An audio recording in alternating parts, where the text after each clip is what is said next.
दोस्तों अचानक भारत पर वेस्टर्न कंट्रीज का यानी कि पश्चिमी देशों का हमला हुआ है, जिसमें रसिया ने भारत की काफी मदद की है, साथ दिया है और साथ देते हुए इतना कुछ किया है कि कोई सोच भी नहीं सकता। दोस्तों इस बार भारत ने बिल्कुल वैसी ही दोस्ती निभाई है दोस्तों जो पाकिस्तान से हो रहे हमलों के समय निभाई थी। और इस बार कुछ अलग हुआ है, तो क्या कुछ है और रसिया और यूक्रेन के बीच में क्या कुछ हुआ है, वह सारी तमाम जानकारियां आपको विस्तार से बताते हैं।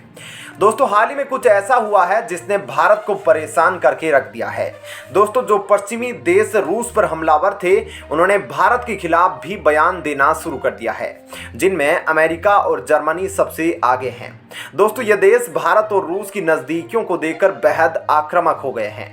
अमेरिका और जर्मनी ने तो अचानक भारत पर दबाव बनाने के लिए पीओके और कश्मीर जैसे मुद्दे को उठाना शुरू कर दिया है। सबसे हैरान करने वाली बात यह है कि यह सभी पश्चिमी देश जानते हैं कि भारत ने शुरुआत से ही कहा था कि युद्ध जल्द से जल्द खत्म होना चाहिए।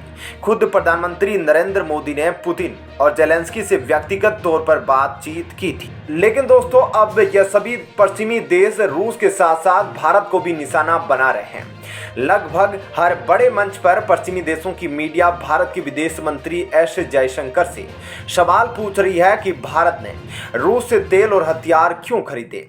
दोस्तों मजे की बात देखिए कि हाल ही में नरेंद्र मोदी ने रूस के राष्ट्रपति पुतिन से युद्ध खत्म करने को कहा था। तब इन्हीं पश्चिमी देशों की मीडिया ने भारत की जमकर तारीफ की थी, लेकिन अचानक इन पश्चिमी देशों की मीडिया पलट गई। वैसे भारत के विदेश मंत्री एस जयशंकर पश्चिमी देशों की मीडिया को मुंहतोड़ जवाब भी दे रहे हैं। ऑस्ट्रेलिया के दौरे पर गए एस जयशंकर ने जवाब देते हुए कहा कि दशकों तक पश्चिमी देशों ने भारत को कोई हथियार नहीं दिया, इसलिए भारत को रूस से हथियार लेने पड़े, लेकिन अब यही मिल गया हम पर सवाल खड़े कर रहा है। दोस्तों एस जयशंकर ने कहा कि भारत को हथियार देने के बजाय पश्चिमी देशों ने पाकिस्तानी तानाशाह सरकार को हथियार दिए। बहरहाल दोस्तों आपको बता दें कि आगे आने वाले दिन काफी महत्वपूर्ण हैं, क्योंकि पश्चिमी देशों ने अब रूस के साथ साथ भारत पर भी हमले बढ़ा दिए हैं। दोस्तों रूस और यूक्रेन युद्ध एक बार फिर से भड़क गया है और यह पिछली बार से ज्यादा तेज और ज्यादा हिंसक है। इस बात की आशंका काफी दिनों से महसूस हो रही थी।